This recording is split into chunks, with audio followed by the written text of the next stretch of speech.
Je fais parler les fruits et légumes. Je leur donne des personnalités. Donc, pour moi, le poivron, c'est un mec qui est très, très séducteur, tu vois, qui aime autant les femmes que les hommes, pourquoi pas, mais qui reste un peu sur l'estomac, tu vois. Les endives, elles sont vraiment combatives. Camarades endives, C'est la guille, quoi. j'invite à un rassemblement. Ok. Donc, en fait, je m'amuse dans ma cuisine, tu vois. Ouais, je vois ça. Ok, il y en a qui font avec leurs chaussettes, des petits spectacles Moi, de c'est avec marionnettes. les légumes. Toi, c'est avec les... Ok. Et Ouais. c'est des recettes, à chaque fois des super bonnes recettes. En plus, tu m'as dit que tu as commencé toute petite avec des chips. Donc, c'était déjà de la bouffe. Mais je faisais de la purée avec les chips. Et je vois que sur TikTok, il y en a qui font de la purée avec les chips. Non, ne faites pas de la purée avec les chips. Nathalie Holmes, c'est Lana Parrilla. Fujiko Mine dans 6 films d'animation. Elena dans Hellsing. Manu dans Titeuf le film. Makimura dans La colline aux coquelicots du fils du grand maître Miyazaki. Jaina Port-Vaillant dans le jeu World of Warcraft. Et 1000 personnages déjantés dans les Guignols de l'info sur Canal+. Nathalie anime également 2 émissions sur la bonne bouffe. Une première où elle cuisine pendant qu'elle interviewe un artiste. Une seconde où elle demande à un invité de nous raconter sa madeleine, le petit plat préféré de son enfance, à la suite de quoi elle le cuisine et propose à tous sa recette. Ces images aux petits oignons m'ayant mis en appétit, je l'ai donc invité à venir nous parler de nourriture, de culture et de culriture. Un mélange des deux. Allez hop, on se met à table.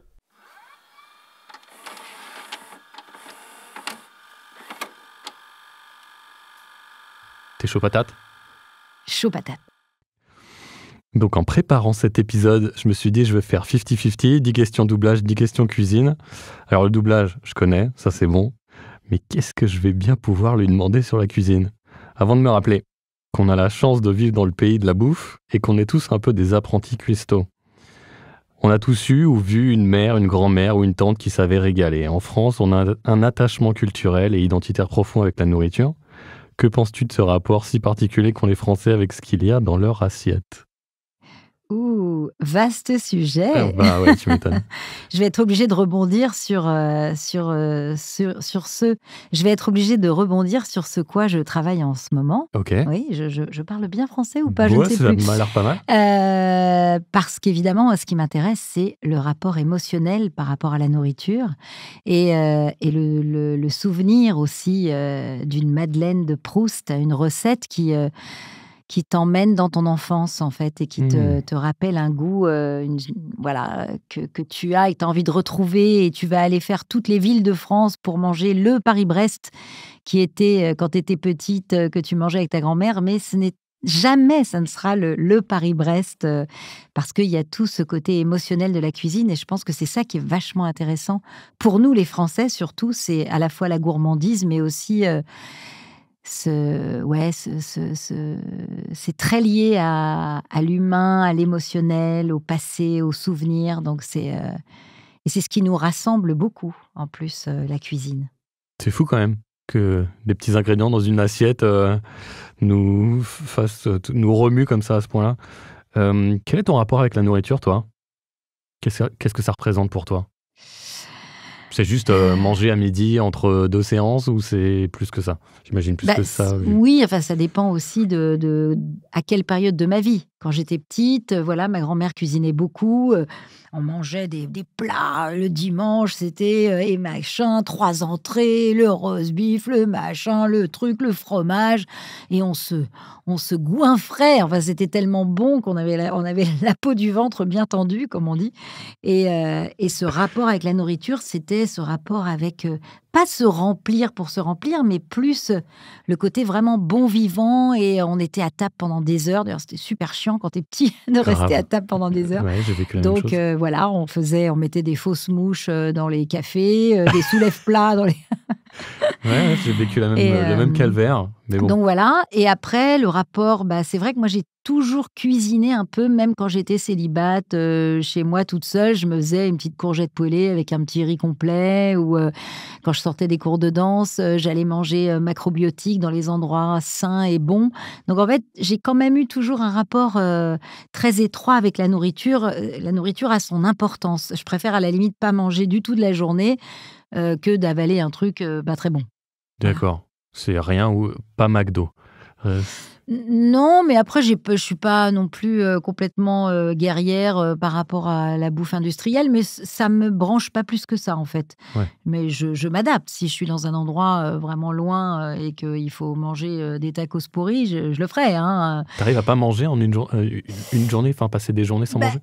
non, je fais pas exprès, hein, je Ah fais oui. pas le jeûne intermittent. C'est juste que, par exemple, aujourd'hui, si tu veux tout savoir, Mathieu, je n'ai pas eu le temps de déjeuner rien. Donc Ouf, voilà, j'ai mince. faim. J'espère Bah ouais, que mon estomac ne va pas faire. tu me culpabilises. Non. Bon, sur ces entremets, selon toi, quelle est la recette d'une bonne VF? Ah Oh là là, les questions de Mathieu. La recette d'une bonne VF, l'adaptation, je dirais déjà. Ouais. Un bon film, un bon sujet, l'adaptation, voilà. C'est vrai que ça part de là et on en parle rarement. Oui, Tu fais bien c'est-à-dire d'en parler? quand on a un texte, à dire, qui est, construit, drôle ou émouvant et surtout qui respecte, à la fois l'auteur principal, enfin initial et qui l'adapte parce que parfois, culturellement, on n'a pas toujours les mêmes façons de voir les choses donc ça, c'est un vrai travail pour moi d'auteur, hein, le texte de doublage et après, il y a évidemment, de bons comédiens, voilà, le micro aime leur voix, ça passe bien dans le micro et puis un bon directeur artistique parce que nous amener à quelque chose, être, en lâcher prise aussi par rapport au projet qu'on va faire et se fondre un peu dans cette magnifique aventure qu'est le doublage, de doubler une actrice, qui a déjà tourné une scène, ou un film en entier, c'est waouh! Voilà, on a tous la recette. On peut tous faire une bonne VF maintenant. Pourquoi et comment tu t'es tournée vers la comédie? Au tout début de l'origine? Alors moi, en fait, quand j'étais petite, je me mettais dans mon placard et avec des chips Vico OK. Et je mangeais des chips et je faisais des fausses pubs, dans mon placard. J'étais là: «Qu'est-ce que tu manges toi? Des chips? Ah oui, d'accord». enfin bon, voilà et j'ai toujours aimé, alors les voix, c'est rigolo parce que j'en faisais quand j'étais petite, après, plus du tout. J'ai tourné très, très jeune, parce que j'étais au lycée, dans un lycée où il y avait que des artistes, au lycée François Villon. D'ailleurs, celui qui était au-dessus de moi, c'était Patrick Bruel, voilà, on l'admirait toutes. Patrick! C'était déjà le playboy du lycée et je faisais du théâtre au club théâtral, de mon lycée. Avant, ma mère travaillait au Club Med, donc j'avais la chance d'être sur les planches. Dès qu'il y avait des spectacles à faire, j'étais à fond. Donc j'ai toujours voulu être comédienne. Je pense que j'ai jamais voulu faire un autre métier, en fait. Il y a une petite bête qui t'a piqué quand t'étais petite ou? Ouais. Ouais? Oui, voilà. Vraiment tout de suite, quoi. Ah oui. OK. Ça Tu a t'es dit: «C'est toujours ça, été c'est ma mon passion. truc». Ouais. Ouais, toujours. OK. T'as fait un petit peu d'image avant le doublage, notamment, j'ai vu avec Claude Chabrol. T'as fait un petit truc avec lui?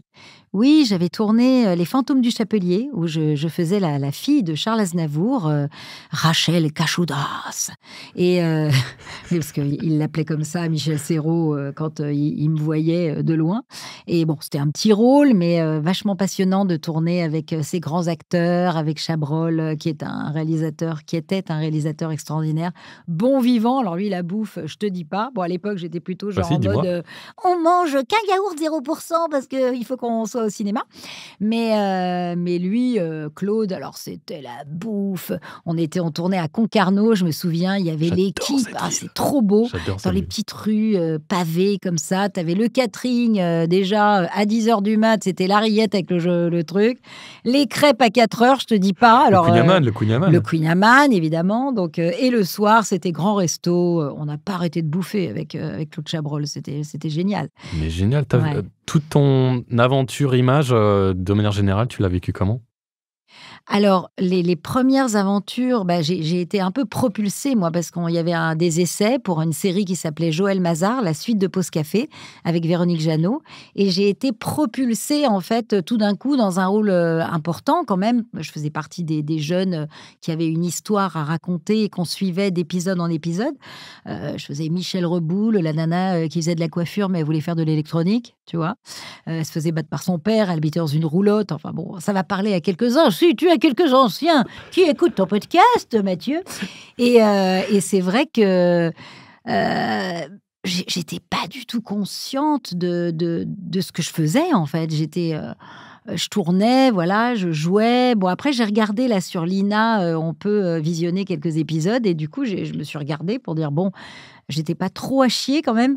Non, ça allait, j'étais naturelle. Ouais, j'avais déjà un petit talent de comédienne, mais je n'avais pas du tout confiance en moi et aucune estime de moi-même. T'avais quel Donc, âge ? j'avais 18 ans. Donc c'est un petit peu normal. C'est un peu normal. Mais ce qui fait que, voilà, ce métier m'a happée comme ça. Après, j'ai fait des films, des séries, des trucs, un peu de théâtre. J'ai regretté après de ne pas avoir fait le conservatoire et de ne pas avoir suivi une formation plus... disons, j'aurais pu aborder des rôles du répertoire que si tu n'es pas dans ce circuit-là, c'est quand même un peu compliqué.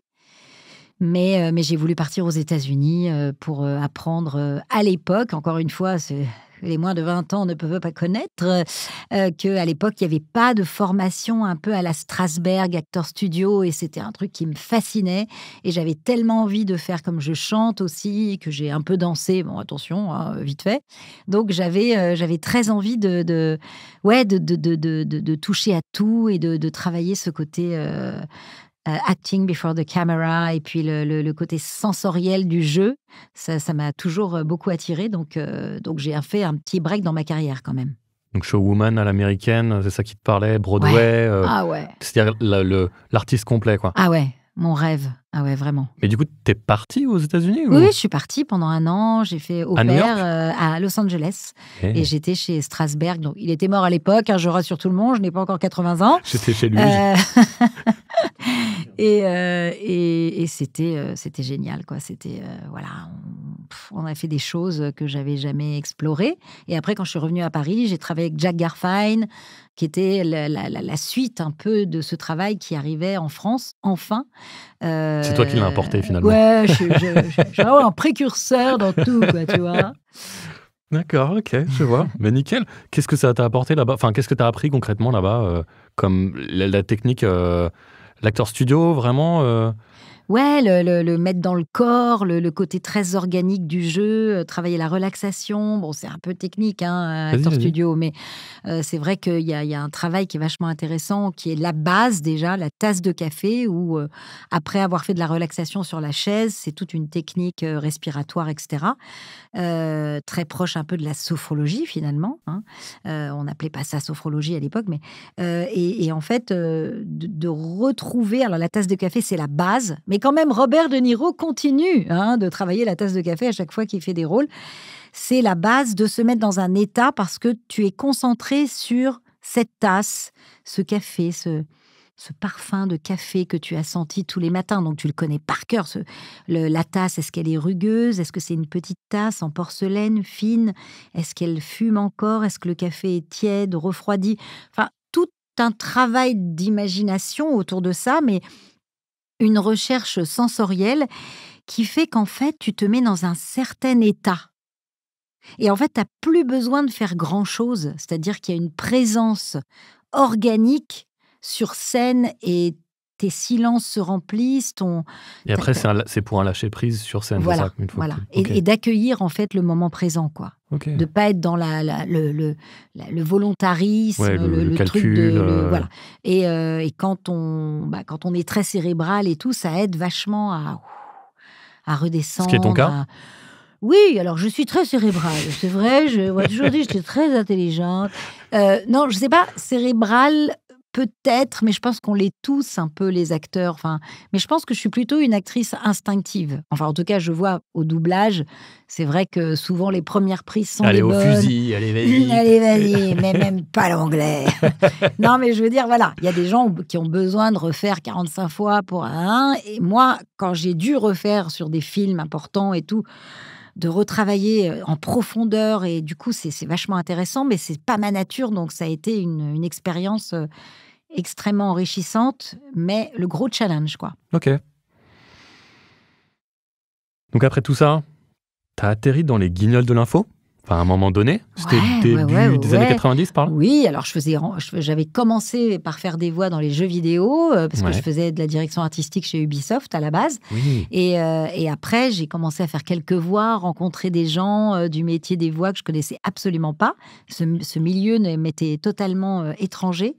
J'avais fait des enfants entre-temps, hein, donc je m'étais aussi arrêtée un peu pour m'occuper de mes bébés.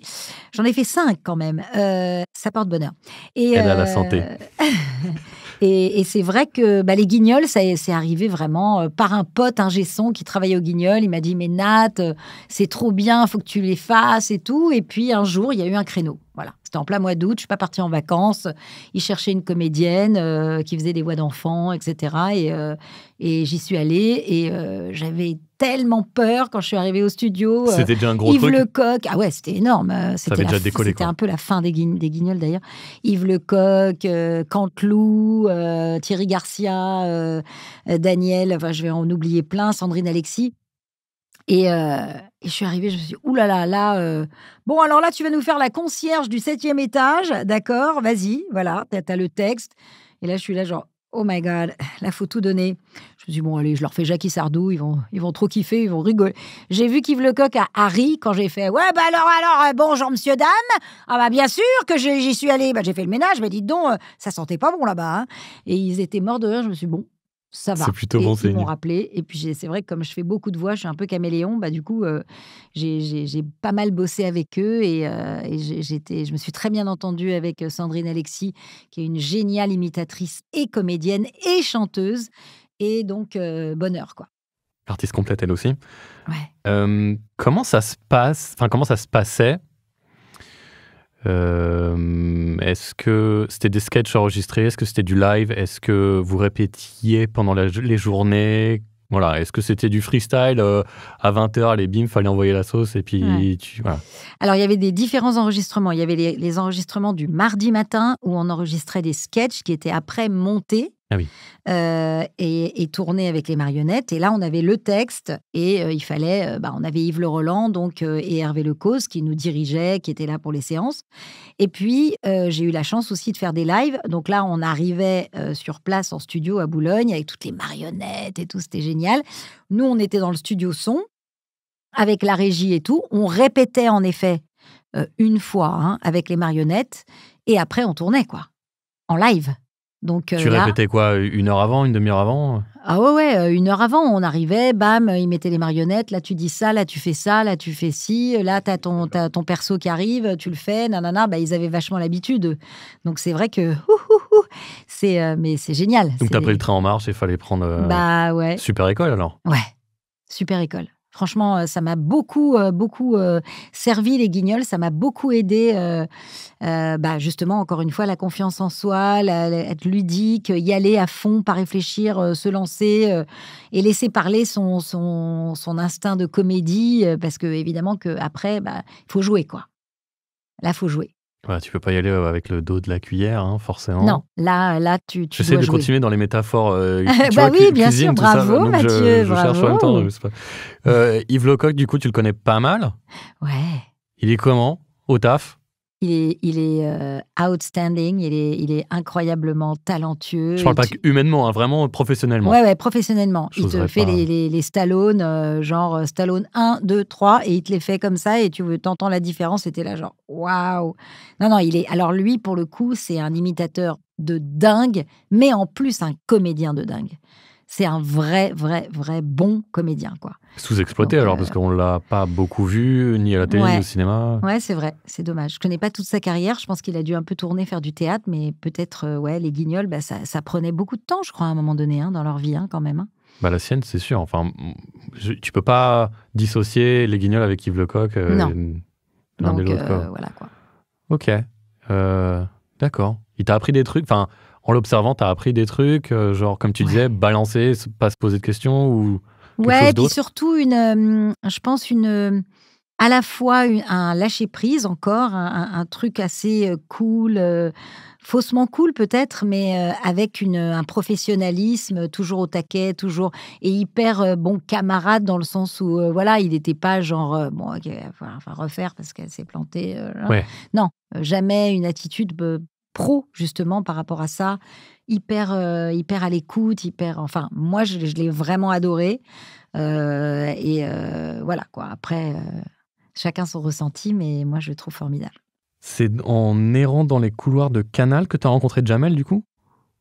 C'était la même époque à peu Pas près? du tout. Pas du tout. Pas du tout. C'est grâce à Marie-Pierre Journet, qui est une productrice qui a beaucoup travaillé dans l'animation chez Moonscoop et Timto, enfin une grande productrice d'anime, et qui s'est retrouvée sur la partie animation du film de Jamel, Comment j'ai pas mangé mon père.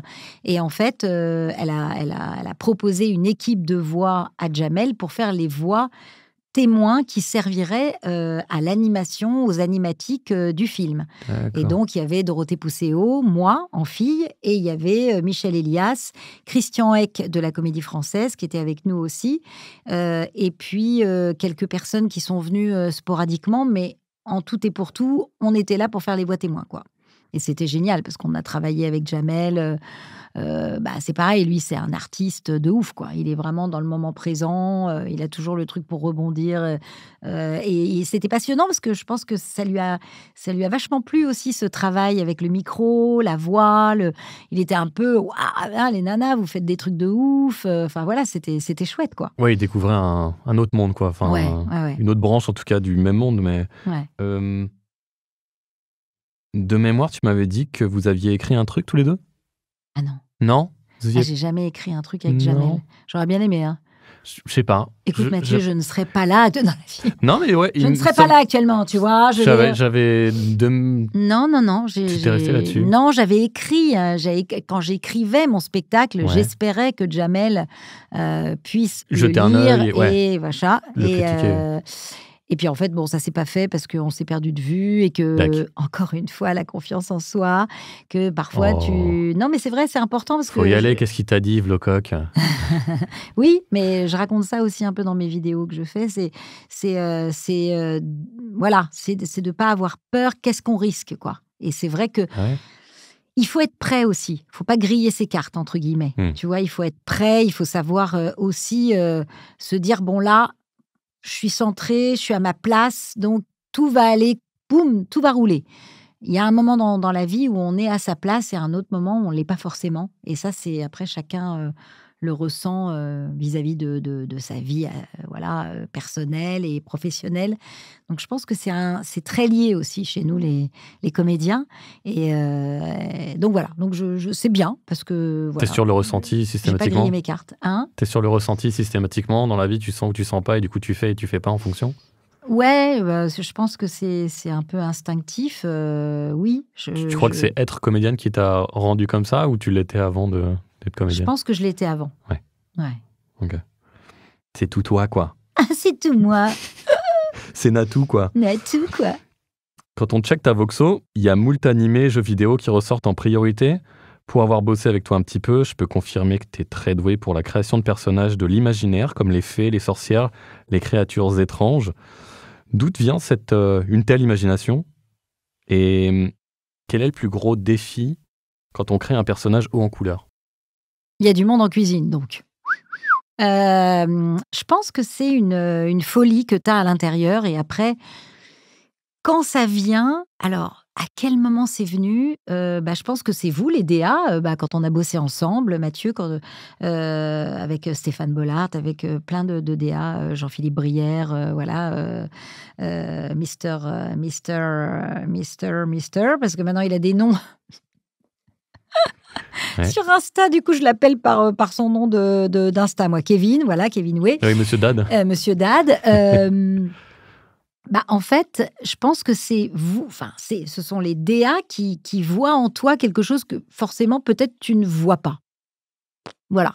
Et puis après, on te dit, Nat, essaie de faire ça. Et puis tu te rends compte que finalement, c'est sur ce personnage-là que tu vas être plus évident et tu vas découvrir en toi des zones un peu vocales, hein, déjà.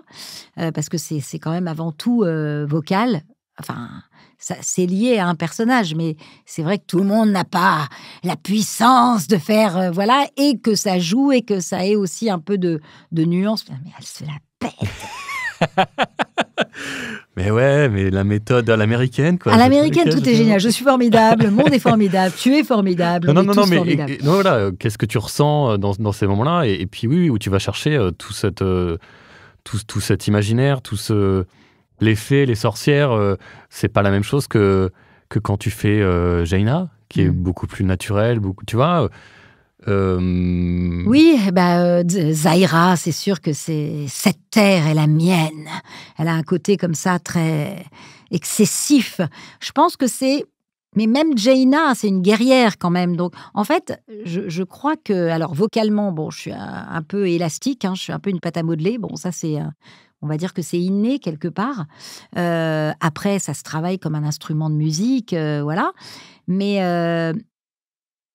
Mais ouais, c'est aller au bout de son intention, de sa créativité, de s'imaginer un personnage, de le voir en fait dans sa tête donc en fait quand tu le vois au départ, tu peux toujours le revoir. C'est-à-dire tu le retrouves à chaque fois. C'est pas quelque chose de fabriqué par l'extérieur, mais c'est plus quelque chose de, encore une fois, instinctif.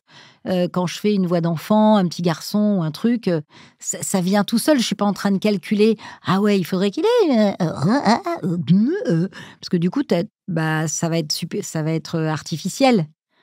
Tu vois, donc je pense que c'est je sais pas comment t'expliquer. C'est compliqué d'expliquer ça. Carrément.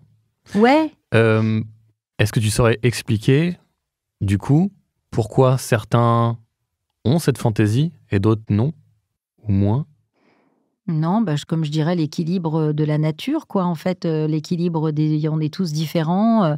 Moi, j'aurais rêvé être une jeune à 20 ans, d'être une jeune fille toute diaphane, qui fasse du Racine, tragédienne. Bon, dès que j'arrivais sur scène, je faisais marrer tout le monde. Donc après, on a chacun notre Muriel Robin, qu'est-ce qui se passe? Ouais, voilà, j'aurais bien aimé, Muriel Robin. The Goddess. Mais oui, je pense que c'est ta nature, quoi. Tu vois, ma nature n'est pas une nature fragile, bien que je puisse jouer des rôles fragiles, de l'émotion, bien sûr, c'est normal, mais je veux dire, mon emploi, on va appeler ça un emploi, n'est pas... voilà, c'est pour ça que j'ai de la chance déjà d'avoir un emploi, on va dire. Et quand tu fais le pote de Titeuf, c'est hyper différent, par exemple, d'une sorcière dans un jeu vidéo. Pour toi, c'est la même... C'est sûr que quand je fais Evil Queen dans Once Upon a Time, excusez-moi, je suis en retard. Je la vois, j'ai son corps qui est comme ça, son dos, cette féminité un peu difficile, un peu le malheur qu'elle trimballe en elle, ces choses qu'elle a, son ressenti, sa rancœur. C'est sûr que Manu, il est plus naïf, voilà. Je m'imagine ses petites chaussures que sa mère lui fait, tu vois, ses petites sandales en cuir. Et puis Titeuf, ouais, l'admiration qu'il a pour son meilleur pote, quoi. Parlant de Titeuf, vous travaillez, et elle est pas simple, vous Elle est pas passez. simple. Enfin, tu m'as compris. Avec les images à l'époque ou vous étiez sur texte, sur papier? Ah non, avec les images. Ouais. Ah oui. Oh Ok, là parce que là. tu me dis, j'imagine ces petits souliers, ces machins quand je le fais, donc je me dis, alors il n'y avait pas d'image? Non, mais quand je te le fais à toi, parce qu'il faut d'accord. bien que j'ai un petit truc. Alors, c'est vrai que Titeuf, Manu, je ne l'ai pas fait tout de suite. Il faut rendre à César, voilà. Je crois que c'était Sabrina Lurquin qui avait fait Manu dans les premières saisons de Titeuf. Et en fait, il y a eu le film. Et moi, à l'époque, j'avais remplacé ma petite Danielle Hazan, que j'aime tellement. Je fais des bisous si tu regardes le podcast de Mathieu. Elle a eu un petit problème de santé et tout. Il fallait enregistrer, très dur. Notre métier est très cruel pour ça. Et donc, je l'ai remplacée dans La Maîtresse. Je faisais la maîtresse de Titeuf au départ. Titeuf! Voilà, donc j'étais un peu comme ça. Et en fait, il y a eu le film, et on était chez Carina Film avec Claudio Ventura à l'époque, qui dirigeait et tout. Et il y avait les voix témoins. Et Zep, donc, est venu. Et en fait, j'étais toute seule avec Vincent Rompion pour faire toutes les voix du film avec Vincent.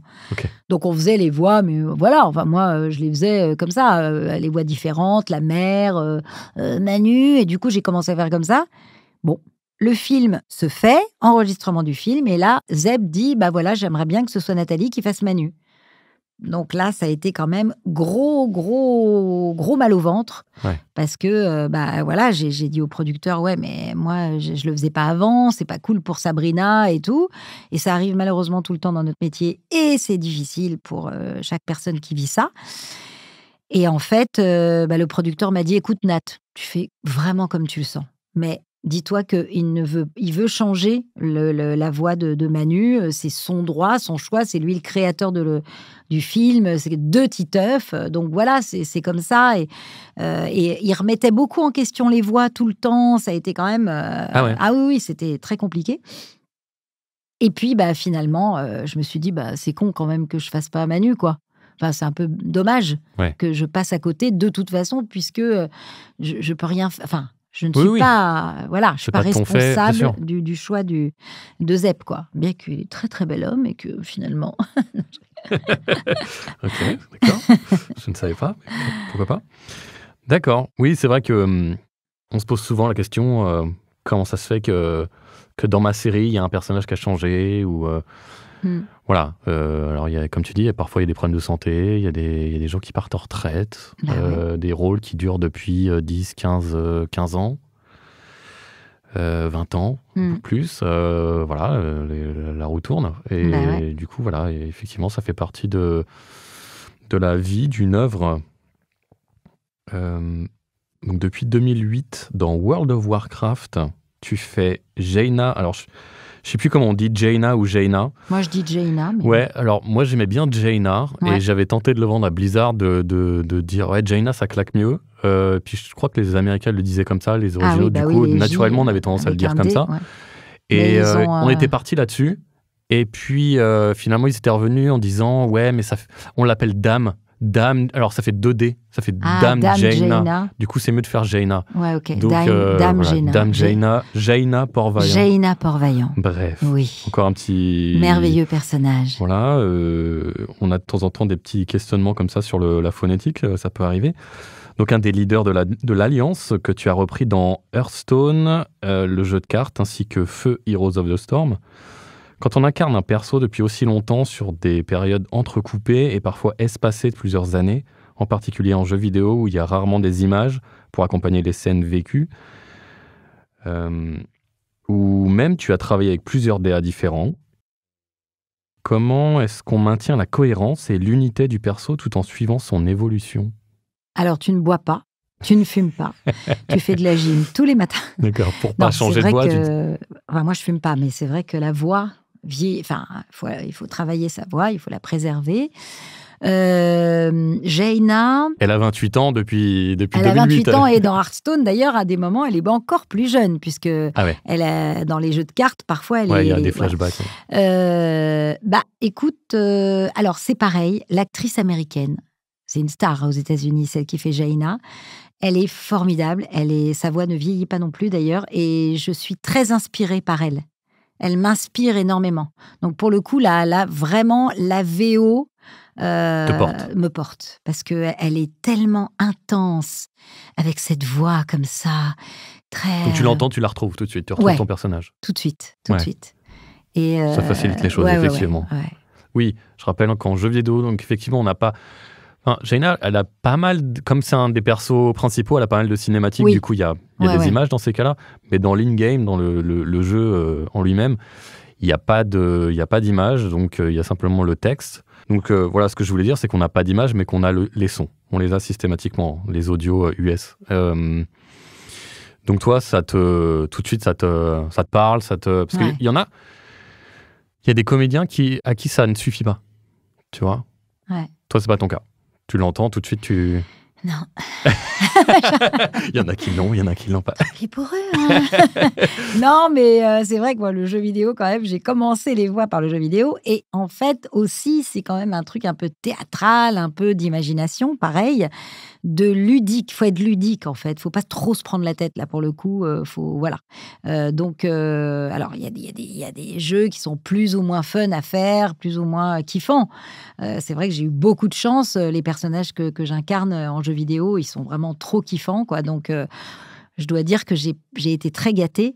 Donc, c'est vrai que Jaina, je te dis, c'est vraiment elle, l'actrice. Je me souviens plus de son nom, mais j'adore. Elle me porte. Après, c'est aussi... oui, le côté... j'aime bien le travail en studio, avec le DA, avec l'ingé son. Il y a une espèce de truc de cocon, d'équipe. On est ensemble. Il y a ce côté très, très intime que j'adore, en fait, en studio. Ouais, c'est vraiment un travail que j'adore. Tu te sens chez toi. Donc oui, voilà, j'ai un souvenir tout particulier d'ailleurs de la chanson réalisée pour l'extension Battle for Azeroth. Donc apparemment, je suis pas le seul, vu que tu en as parlé. C'était La Fille du Vent Salé. Ouais. Que tu avais chanté, donc, sans doublure chant. Tu me dis que tu chantes. Craignez, craignez, Je te rappelle encore. la fille du vent salé. Craignez, craignez-moi.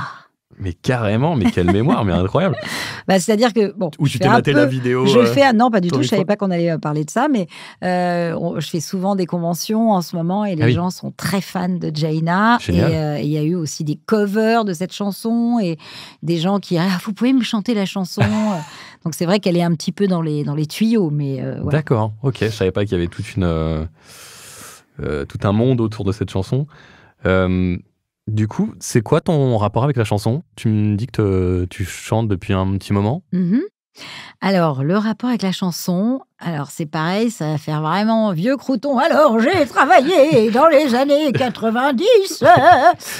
Oui, j'ai quand même travaillé dans les années 89 avec... en fait, j'étais très fan de Michel Fugain, le Big Bazar, quand j'étais petite. Après, je l'ai rencontré, figure-toi. J'avais remplacé une choriste qui s'était cassé le pied sur Starmania avec Morane. Donc, j'ai fait une étoile noire pendant quelques dates à Marigny, parce qu'après, c'était la fin de la fin de l'exploitation parisienne. Et je suis partie en tournée mondiale avec Starmania. J'ai fait Moscou, et toutes les villes de France, et c'était juste extraordinaire. Et ensuite, quand je suis revenue, il y a eu une rencontre avec Michel Fugain, qui cherchait une choriste pour son Olympia de 1991. Et donc, j'ai été choisie par Michel. Grand bonheur. Grand musicien. Donc, j'ai beaucoup appris avec lui. Et j'ai fait quelques chœurs en studio avec des chanteurs, des trucs. Et je reviens un peu sur mon leitmotiv que quand on est sûr de ce qu'on veut faire, donc c'est vrai que j'étais un peu gamine, je savais pas trop si j'avais une identité de chanteuse. Moi, j'adore faire des harmonies, donc j'aime beaucoup le lead, mais j'adore faire des chœurs. Tu t'es vraiment posé la question, est-ce que je vais être comédienne, est-ce que je vais être chanteuse à un moment je voulais donné ? faire les deux, moi, en fait. C'est ça, c'est pour ça que je suis partie aux États-Unis aussi. Donc, ça m'est arrivé de faire des maquettes avec CBS à l'époque, Sony, qui me faisait faire des maquettes pour trouver le bon compositeur et tout. Parce que je ne suis pas musicienne et je n'écrivais pas, je n'écris pas de chansons, en tout cas, c'est pas du tout mon métier. Et ce qui fait que c'est plus difficile quand t'es pas auteur, compositeur, interprète, de faire des choses, c'est quand même plus dur. Et donc voilà, mais j'ai chanté petit à petit. Là, c'est revenu grâce à des petites fées qui m'ont fait confiance au niveau du chant. Bien sûr, Claude Lombard, mais après, Élodie Costan, Magali Bonfils, Patrick Taïeb, que des super DA chants bienveillants. Anaïs Delva, maintenant, qui commence aussi à diriger dans la chanson.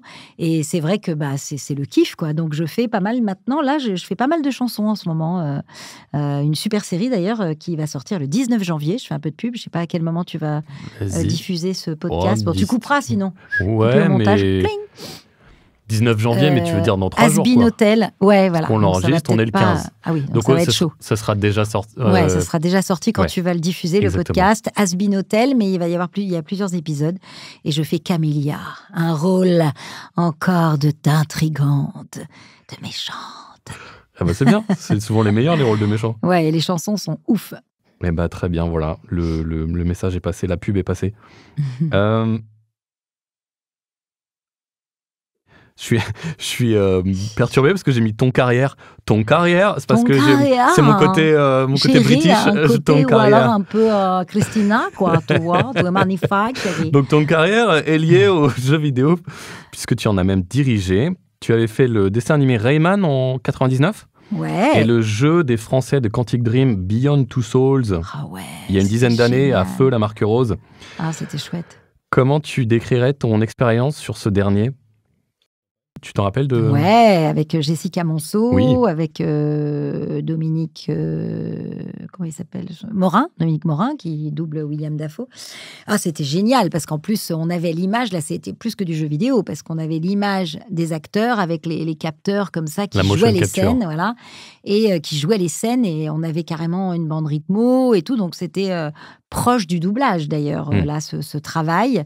Assez répétitif, parce qu'il fallait faire tous les plans de caméra, les contre-champs, Oui, d'accord. voilà, parce que c'était avant montage. Ouais. Donc, c'était assez difficile, en fait, assez marathonien comme boulot, mais c'était génial. C'était vraiment génial. Ouais, j'ai vécu ça sur un autre projet aussi. C'est vrai que quand ils n'ont pas encore fait le choix de quelle prise ils vont prendre, Ouais. et que tu dois faire les 10 prises qu'ils ont fait, et tu te dis, oh là là, il y a quoi à rendre marteau, mais bon, ça fait partie parfois du métier, hein. Ouais. Quelle est ta meilleure et ta pire expérience de doublage? Oh my God! Mais pourquoi cette question? Tu réponds pas, c'est toi qui vois. Non, mais parce que bon, voilà, ma pire, je sais pas, j'en ai pas eu beaucoup des pires.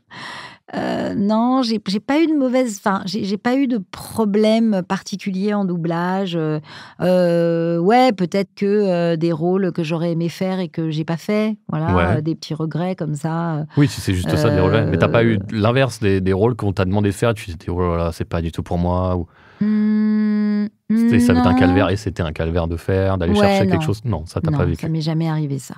Et puis en plus chouette doublage, bah, évidemment qu'il y en a plein. L'aventure quand même, oui, c'est Once Upon a Time avec le doublage de Lana Parrilla, et cette dualité entre la méchante et la gentille pseudo. Voilà, Regina et Evil Queen, et ce travail un peu shakespearien, un peu lyrique comme ça d'un personnage, c'est pendant 7 ans, c'est quand même un cadeau. 7 ans, t'as fait le perso 7 ans? Ouais, il y a eu 7 saisons, donc c'est quand même ouf, quoi. Pas mal. Et je l'avais déjà doublé Lana Parrilla, mais j'ai passé des essais, et j'ai été choisie, donc trop, trop bien. Comme quoi, parfois, les essais. Ah bah ouais. Bon, à table. Ok. En 2018, tu J'ai passes faim. littéralement à la casserole au théâtre. Tu nous racontes comment ça s'est fait? D'où t'est venu ce projet et l'idée de lier bouffe et spectacle? C'était un moment de vie incroyable que je vais bientôt remettre sur le feu. Eh, Mais bah, c'était une envie vraiment, bah, de comédienne, hein, voilà, la scène, les planches, voilà. Alors bon, là, je m'y suis quand même collée à l'écriture, à un seul en scène. Enfin, j'y suis allée, je suis pas allée de main morte. J'y suis pas allée sur le dos de la cuillère, hein. Et puis j'avais envie justement de partager cette histoire de cuisine et d'amour, la quête de l'amour à travers la cuisine. Et j'ai inventé ce personnage qui est certain que si elle cuisine des bons plats, elle en est tellement sûre qu'elle va donner un cours de cuisine au public pour dire « Vous cuisinez, vous chopez ». Pardon, j'ai fait une grosse sifflante. « Vous cuisinez, vous chopez ». Voilà. ok. Tu nous le pitch? C'était quoi, grosso modo, l'histoire? C'était ça? Et ben donc j'arrive sur scène, c'est une masterclass de cuisine. Bonjour, vous êtes bien installés? Est-ce qu'il y en a qui cuisinent parmi vous? Levez les mains. Ouais, vous levez. Pas beaucoup. Ouais, d'accord. Ok, on va partir. Hein. Bah toi, tu vas prendre des notes, hein? Ok. Et je me présente. Je suis Nathalie Homs. Voilà, je vais cuisiner pour vous ce soir. Alors vous savez que quand on a un très très bon plat, on passe à la casserole, éventuellement, voilà. Et bon, évidemment que je suis très malheureuse en amour à ce moment-là. J'ai été élevée, éduquée avec une cuillère en argent dans la bouche. J'ai plutôt mangé du caviar que de la rillette. Et puis, il se trouve que je rencontre un jambon beurre. Voilà. Et donc, je ne suis pas tout à fait sûre que ce jambon beurre va me correspondre. Et pendant toute la durée de la recette, puisque la recette, c'est la métaphore un peu de la vie, des écueils qu'on peut avoir. On va faire brûler, on va pas réussir à trop cuire, ça va pas être assez cuit, trop salé, trop sucré, trop nana. Et ce qui fait qu'à travers tout ça, à travers toute cette recette, ce plat que finalement va être sorti. On va même démouler le cake du four. Et donc, tout ça, on arrive à évidemment une fin heureuse, mais je ne vous dis pas plus parce que comme vous allez venir me voir en 2025... Tu le rejoues, d'accord, ok. Super, génial. D'accord. T'as toujours été gourmande. Qui t'a enseigné les arts de la table ? Alors, ma grand-mère, qui cuisinait très très bien, donc revenir à ces fameuses omelettes norvégiennes, îles flottantes, roast beef, frites maison, gratin dauphinois, truite aux amandes, voilà, des entrées de ouf, des soupes à la tomate, tout, soupe aux pointes d'asperges, plein de choses incroyables. Donc, ma grand-mère. Et j'ai toujours été gourmande. Dans la famille, on est tous très gourmands. Voilà, on aime la bouffe, et ça me fait plaisir d'ailleurs parce que mes enfants cuisinent et ils adorent cuisiner, ils adorent recevoir. Et donc ça, c'est une belle transmission, on va dire. Ils ont calqué sur toi ou c'est toi qui leur as dit il faut que tu saches cuisiner, mon petit gars, ma petite Alors, je leur ai jamais appris à cuisiner. Non ? Non. Alors, je ne suis pas du tout pédagogue. C'est horrible. Pourtant, je pense que c'est une bonne DA. Je ne suis pas caractérielle et tout, mais alors, dans la cuisine, j'ai un peu du mal. C'est un peu control freak. Non, tu ne... Oui, oh, bon, ok. Alors, on va reprendre du début. D'accord, ok. Parlons de ton émission.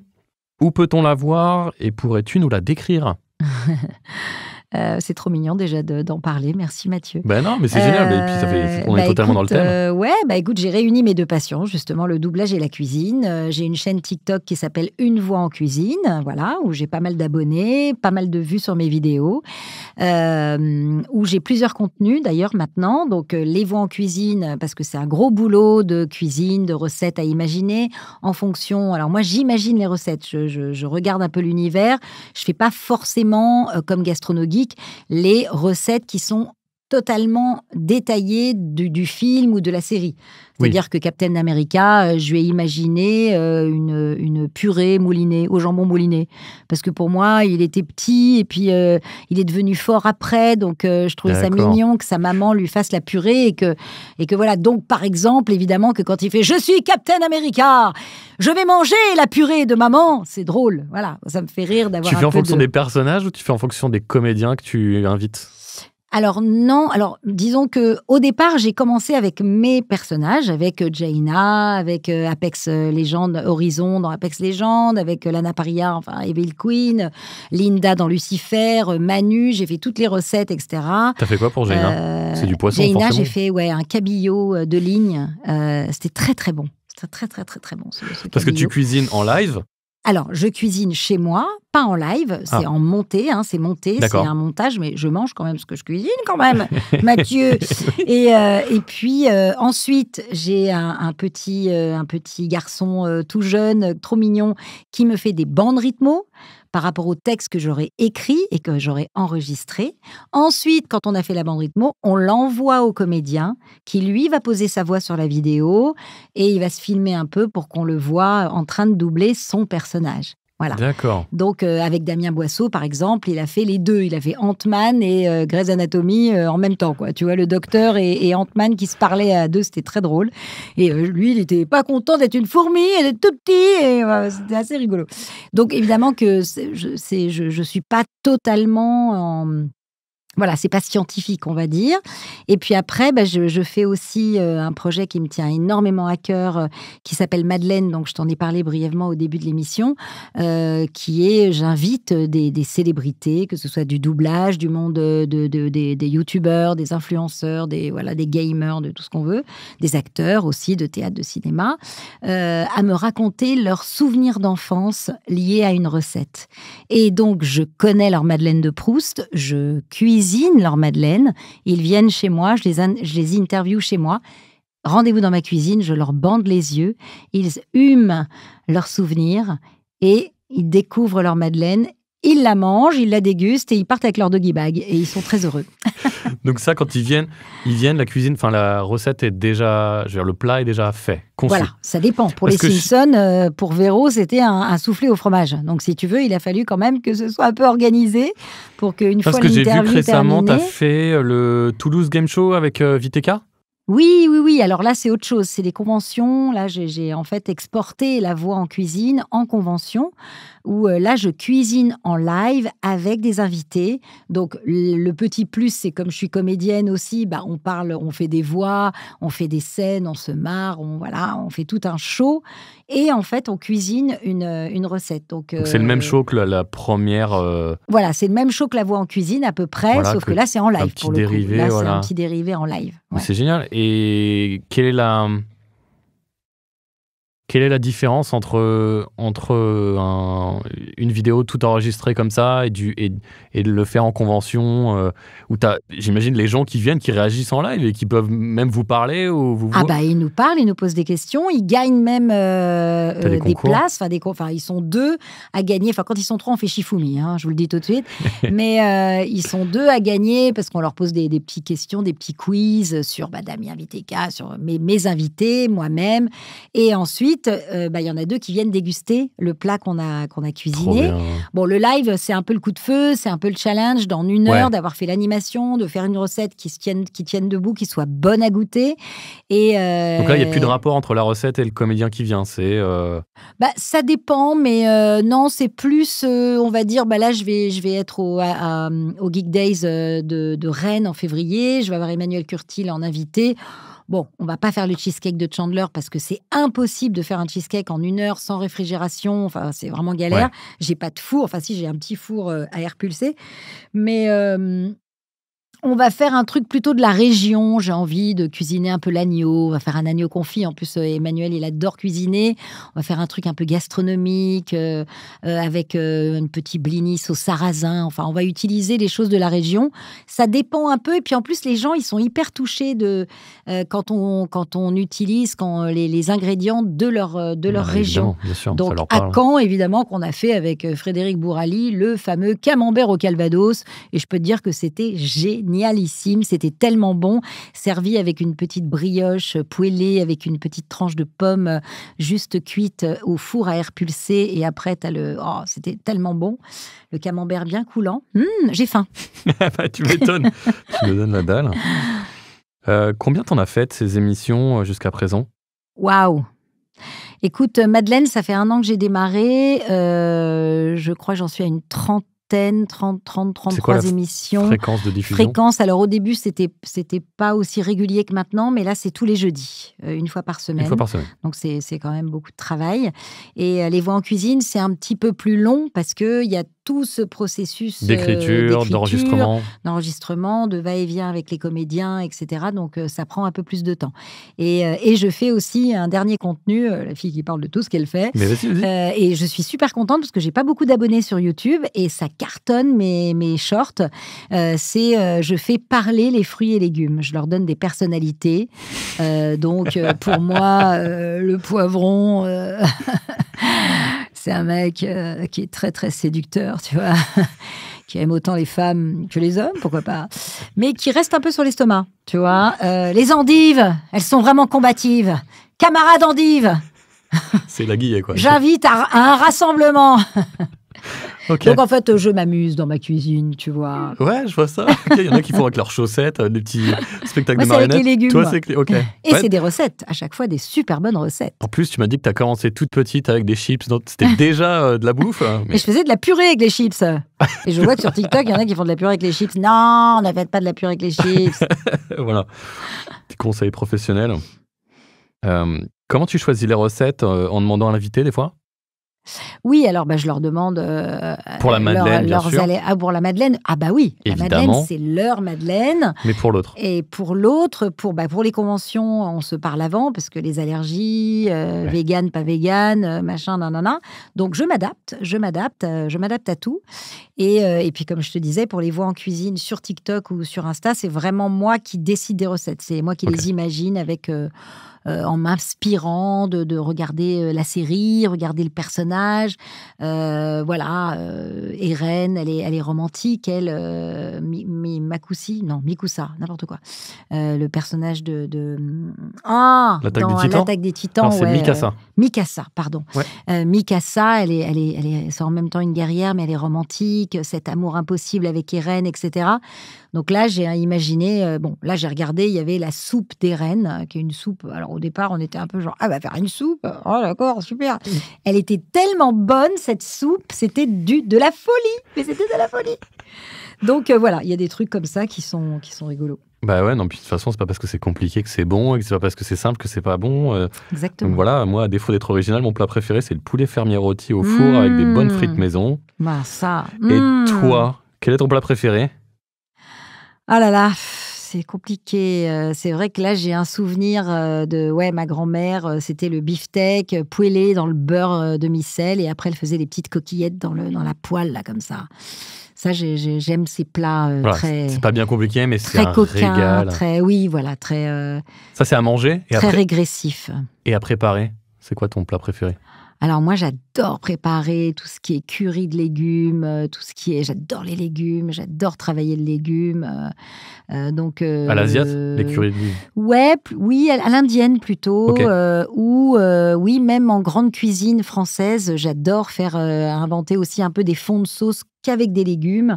Alors là, je vais avoir besoin de tes recettes Ah parce que ça m'intéresse grave. du céleri rave à la vapeur avec des petits légumes un peu au milieu, comme un millefeuille, comme des lasagnes véganes. Enfin, il y a plein de choses à faire avec les légumes. Les légumes, c'est hallucinant. Hein, c'est la vie. Ouais, c'est la vie. La preuve, il J'adore parle les dans ta légumes. cuisine. Donc, Et voilà, exactement. c'est quoi le plus difficile? C'est de cuisiner sucré ou salé? Alors pour moi, c'est sucré. Pour toi? Parce que je suis plus cuisinière. Je ne suis pas pâtissière, je veux vous dire. Moi, j'aime le salé, j'aime le gras. Vous voyez ce que je veux dire? Donc, quand vous avez du gras plein la figure, mais c'est bon, vous voyez, le gras, qu'est-ce que j'aimerais que vous soyez à ma place, là, quand je déguste quelque chose comme ça, qui colle comme ça dans la gorge, c'est tellement bon. Et donc, oui, le sucré, c'est plus moins mon truc. compliqué. J'adore, mais c'est plus technique. Alors, faut pas trop se balader dans les sentiers. Je vais me promener, je vais mettre un petit peu de ça, un petit peu de D'accord. ci. Parce que là, la pâtisserie, c'est... Super mais bon, carré. je m'en sors pas trop mal. Mais genre, voilà, je m'en sors bien sur des... Je fais très bien la tarte tatin, des tartes fines, des trucs comme ça. J'ai fait une brioche il y a pas longtemps. Elle était très bonne pour la première fois, mais c'est un coup de chance. Je pense que la deuxième fois, ça va être... c'est un peu comme au casino, tu sais. Tu joues, tu gagnes, après, tu perds à chaque fois. Ouais, je connais cette chance du débutant. Ouais, voilà. Et puis après, tu fais, je sais le faire, et puis tu le fais devant des Ouais, invités, voilà. et tu te rates. Voilà. Et voilà, t'as l'air d'un con. Bref. Quel est le resto que tu recommandes le plus à Paris? Oh my God! Ouais. I'm not a critic gastronomique, Bah, chérie. mais on Ah, parle. mais il y en a tellement des restos. Il y en a Oh pas là un là, que mais c'est dur. où t'adores aller, Ah. ou genre tu fais ton anniv, t'es 8 ans, tu vas Ouais. là-bas et... Non, pas du tout. Je déteste fêter mon anniversaire au resto, mais alors c'est vraiment le truc le pire pour moi. Joyeux anniv Non, puis devant c'est tout le surtout monde. qu'on se voit pas. Oui. On n'est pas ensemble, quoi. Bien Moi, sûr. j'aime danser, j'aime faire de la musique, j'aime avoir mes amis à côté qui se baladent, donc c'est pas trop mon trip. Mais alors, le café des ministères, j'avoue que dans le genre café, enfin restaurant, le vol au vent, les bouchées à la reine, enfin, tout ce qui est très rustique, j'adore. Et sinon, dans le côté asiatique, vraiment, si, il y a un resto que j'adore Alors, énorme. Bah, tu vois, voilà. voilà, J'étais on en train de creuse. penser. Je viens de penser à eux. Alors, non seulement je les kiffe comme être humain, voilà, ils sont incroyables. C'est Sette Bello. C'est dans le 16e arrondissement. C'est un petit restaurant italien, gastronomie italienne de dingo. Et pas du tout la cuisine italienne comme tu peux imaginer. C'est-à-dire qu'il te sert des noix de Saint-Jacques crues avec un pesto de pistache au basilic, avec une espèce d'espuma, de citron vert, enfin un truc, mais je te jure, c'est hallucinant, Mathieu. Les pâtes sont extraordinaires, les linguine à la vongole, elles sont fabuleuses, enfin tout ce qui fait de saison, les charcuteries sont dingues, les vins sont incroyables, les desserts sont ouf, donc tout est magnifique. Tout est Vraiment. bon dans le cochon, comme ils tout disent. est bon dans le cochon. Ok, bah alors faut y aller en courant. Et t'as un autre resto où tu vas en vacances ou ailleurs qu'à Paris? Ah ouais. Alors? À Belle-Île-en-Mer. Oui. Alors, j'en ai plusieurs, mais le dernier en date... Pourtant, il n'y en a pas 10 000 là-bas. Non, il n'y en a pas 10 000. Alors bon, il y a un resto, il y a un chef qui est extraordinaire en ce moment. Est-ce que je vais me souvenir du nom? Ça va être très, très chiant. Parce que mamie, vas-y, fais les lettres de l'alphabet. C'est à Locmaria et c'est un chef extraordinaire. Le restaurant s'appelait l'Alizé avant et je vais avoir un trou. Donc, regardez sur Internet. Voilà. Mais à Locmaria, le restaurant à Locmaria. De toute façon, il y en a 2 restos à Locmaria. Oui, il y a un café de ouf où c'est trop bon. Ils te font les saucisses au barbecue, les poissons grillés, les frites maison. C'est de la folie. Tu me parles. Très famille, très sympa, sous la Mhm. tonnelle. Et il y a ce resto, oh my God! J'ai pas mon portable, mais qui est donc... non, c'était l'ancien Choukazé. Voilà, c'était l'ancien Choukazé. Et je ne vais pas retrouver, mais c'est trop On le bon. retrouvera pour toi. Ouais, Ok. c'est vraiment génial ce Donc, c'est resto. Allez-y, foncez, mais il faut réserver parce que c'est toujours complet. Ouais, puis bon, Il fait une cuisine très créative faut un bateau avec déjà. les produits de la région, le lieu jaune, l'agneau évidemment et tout. Mais alors, il fait des pickles de légumes extraordinaires. Il fait les frites maison aussi sont de la folie. Non, c'est très très bon. Et les desserts sont ouf. Ok. Il va y avoir de la queue encore sur la route pour aller... quel rapport entretiens-tu avec la naturothérapie? What? Ok, aucun. Ça c'est fait. Donc tu vois, se soigner en mangeant les bonnes choses et... non, c'est Ouais, pas... si, mais je pense que c'est instinctif chez moi. J'ai toujours des graines dans mon sac, des noix, des amandes. Graines de chia. Ouais, pas trop le chia, mais oui. Mais alors, je suis pas branchée vraiment à fond. Alors, Ok. j'ai une famille du côté de mon père qui est extrêmement branchée là-dessus. Pardon. Mais non, moi, en fait, je pense que pareil, c'est toujours un peu l'instinct. J'essaie de bien me nourrir, ça c'est sûr, de manger des légumes frais, des produits frais. J'essaie de donner aussi des petits trucs pendant mes lives que je fais le dimanche soir à mes petits padawans pour que on est un peu fauchés. Comment on fait pour manger bien, voilà. Et c'est pas trop difficile, mais il faut quand même un tout petit peu bosser. Voilà, c'est tout. Un peu bossé. C'est pas genre des purées avec les légumes qui restent de la semaine et tu te fais des potages ou des... Ouais, des potages, mais tu peux te faire aussi... justement, là, hier soir, j'ai fait un curry avec plein de légumes. J'avais un blanc de poulet. Donc, ceux qui sont végétariens, ils enlèvent le poulet. Ouais. Et ceux qui ont envie de poulet, il n'y en a pas beaucoup parce que c'est cher maintenant, le poulet. Ouais. Mais tu mets en petits cubes et puis ça se parsème. Et puis, tout d'un coup, quand tu croques, il y a un petit morceau de poulet. Mais voilà, et puis tu as plein de légumes qui C'est comme restent. la fève. Ouais, c'est comme la fève. Et puis, si tu as À plein de l'époque. légumes qui restent, tu peux en effet les mixer pour faire une soupe ou tu peux les mixer, faire un ravioli avec ou des lasagnes. Enfin, tu vois, il y a toujours un peu Tu des fais ta solutions. pâte? Je fais ma pâte.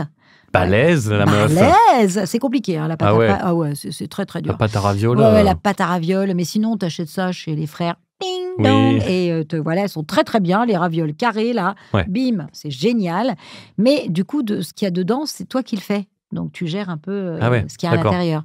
D'accord, tu fais ça comme ça. Ok. Bon plan. Ouais. Le bon plan Nat. C'est ça pour toi le bonheur, un repas généreux et convivial partagé avec ses proches? Ah ouais, moi j'adore. Quand j'ai mes amis à la maison, c'est le bordel, tout le monde crie. Et moi je suis là, j'apporte les plats. Oh Nat, merci Nat. Et elles me font des bancs. Non, non, non, non, non, non, non, non, non, non. T'avais pas les profs à l'école qui te disaient est-ce que tout le monde parle en même temps chez vous tu vois? Alors, bah oui, oui, quand ça se passe bien, c'est la teuf. Et ouais. C'est le donc côté, c'est comme ça. Un côté du sud, un peu Italie, Tunisie, voilà. La France aussi, les Français, on est très... On aime bien manger, on aime bien, On aime bien boire. manger, on aime bien rigoler, on est expressif, c'est bien. Ok, c'est ça le bonheur. Est-ce qu'être cuisinière dans le pays de la bouffe, et je dis ça pas par chauvinisme aigu parce que je suis bien au courant qu'il y a les Italiens aussi et qui sont très attachés à leurs plats régionaux et à bien des égards d'ailleurs je préfère la cuisine italienne à la cuisine française, genre je choisirais toujours un plat de pâtes contre des gésiers ou des huîtres de Cancale, même tu vas me détester mais je vais oser un raccourci en disant que majoritairement ce sont des variantes de pâtes et de pizza alors qu'en France les ingrédients même des plats sont plus variés. Bref, donc au pays de la bouffe, tu dirais que c'est plus dur ou plus facile d'être une bonne cuisinière? Bon, j'ai eu la chance de faire l'école du Ritz, donc j'ai eu Je une crois que tu allais dire formation. l'école du rire. C'est pas mal aussi. À l'école du Ritz. Ok. Donc j'ai eu une formation technique en cuisine et ce qui aide quand même pour être plus créatif. Parce que c'est sûr que quand tu as un peu de base de cuisson, d'accompagnement, d'épices, un peu de base aussi de fond de sauce ou voilà, comme je te disais, un fond de sauce de légumes. Si tu as déjà fait des fonds de sauce de viande, tu vois que tu as appris des choses, ça te reste quand même malgré tout. Donc, C'est ça que tu as appris majoritairement là-bas? ouais, là-bas, Les tu sauces? apprends les sauces, tu apprends les techniques voilà, de base. Quoi, voilà. Et après, j'ai eu la chance aussi, comme je parle anglais couramment, et j'avais plus de sous pour me payer des cours, j'ai proposé mes services d'interprète pendant les démonstrations et j'ai travaillé avec un chef toute seule qui invitait l'antiquaire de la rue du Bac qui avait envie d'apprendre à faire un bon foie gras. Nathalie, vous resterez bien déjeuner. Oh, écoutez, si vraiment vous insistez. Donc, c'était le bonheur. Et c'est vrai que c'est le kiff. Et d'ailleurs, je dois dire quand même que j'ai côtoyé beaucoup j'allais dire clients, beaucoup d'élèves étrangers qui ont pris des cours de cuisine et ils aiment tous la bouffe. Hein. Je peux dire que ceux qui prennent des cours de cuisine, que ce soit des Italiens, des Allemands, des Américains, on est tous à la table. On a cuisiné pendant toute la matinée depuis 8h du mat jusqu'à 13h. On est en train de manger et on parle de ce qu'on va manger, de ce qu'on a mangé, de ce qu'on va cuisiner et c'est les mêmes. Hein. C'est très français, ça, je trouve. C'est français, mais je te dis, il y a des étrangers aussi qui sont De comme ça. parler bouffe alors qu'on est en train de manger, quoi. Parce que C'est moi, génial. j'ai discuté avec des gens d'autres nationalités, tu vois, aux États-Unis, en Europe de l'Est, où les gens, mais vous êtes en train de parler bouffe alors qu'on est à table, vous êtes dingo, en fait. Ouais, je sais pas, on a une espèce d'obsession un peu bizarre. Ouais.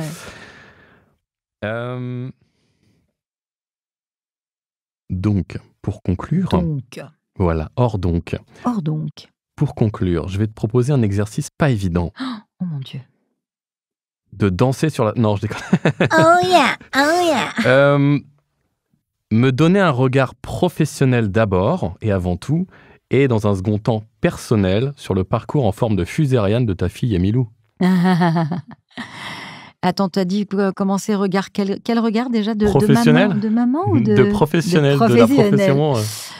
Ah Emilou, écoute, c'est un don, c'est inné, c'est quelque chose d'un peu Objectivité. Attention. Non, mais c'est vrai. Elle a commencé très petite. Je parle de professionnellement, puisqu'elle a démarré avec Daniel Bachelet, Marie-Christine Chevalier, donc pas du tout avec moi.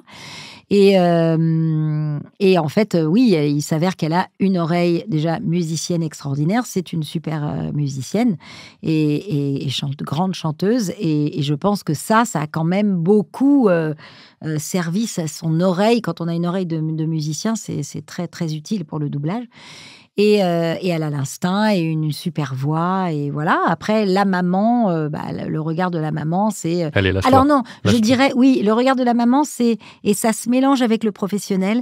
C'est qu'elle a une attitude dans son métier qui est extraordinaire et exemplaire. C'est une personne extrêmement humble, extrêmement gentille, vraiment, très pro, et qui aime le partage, qui aime être avec les autres et qui prend très au sérieux ce qu'elle fait. Donc, c'est pas l'enfant gâté. D'ailleurs, même des fois, elle me dit « Ouais, mais maman, tu comprends, t'es ma mère et tout. » Donc, machin, je dis « Mais attends, Emilou, avant, quand j'arrivais en studio, on disait « Ah oui, ta fille, c'est Emilou. » Maintenant, c'est « Ah, vous êtes la maman d'Emilou. » Oui. Voilà, la différence, quoi. Donc, ça va. Tu as ta place, tu as ton ticket gagnant. Il n'y a pas de problème.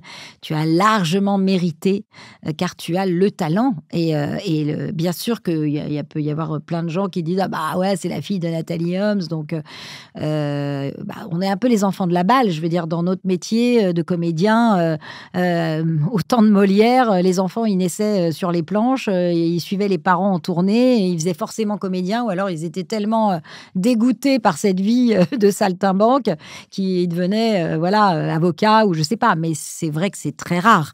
On est vraiment... Et en doublage, tous les gens qu'on aime et qu'on admire en voix, ils ont commencé très, très jeunes, souvent. les parcours, c'est vraiment des enfants de la balle qui ont vécu.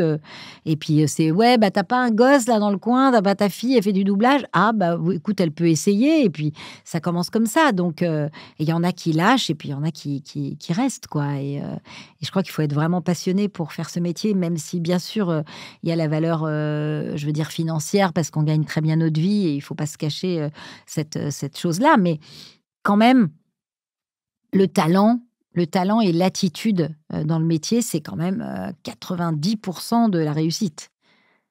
Tu dirais que ce switch entre ah, ta fille a fait du doublage et ah, t'es la maman d'Emilou, Ouais. ça, c'est venu à peu près avec La Reine des Neiges. Un petit peu plus tard même, je dirais. Ouais, un petit peu plus tard. Ouais, c'est après La Reine des Neiges. Après La Reine des Mais Neiges. c'est vrai que c'est drôle ce switch. Oui, et je suis très très fière de ça et au contraire, ça va. Au début, j'étais un peu. Dites donc, Non, mais dis donc, reste à ta place. j'existe aussi, moi. C'est bien naturel. Non, franchement, c'est bonheur. Quand nos enfants nous dépassent, c'est tout notre souhait dans la vie, quand même. Eh bien. Bon, merci Nat pour cet échange Mais qui m'a merci mis à en toi. appétit. Allez, salut l'artiste. Merci beaucoup, Mathieu. C'était trop génial de passer un moment avec toi. C'était vraiment super et on va manger ? Grave.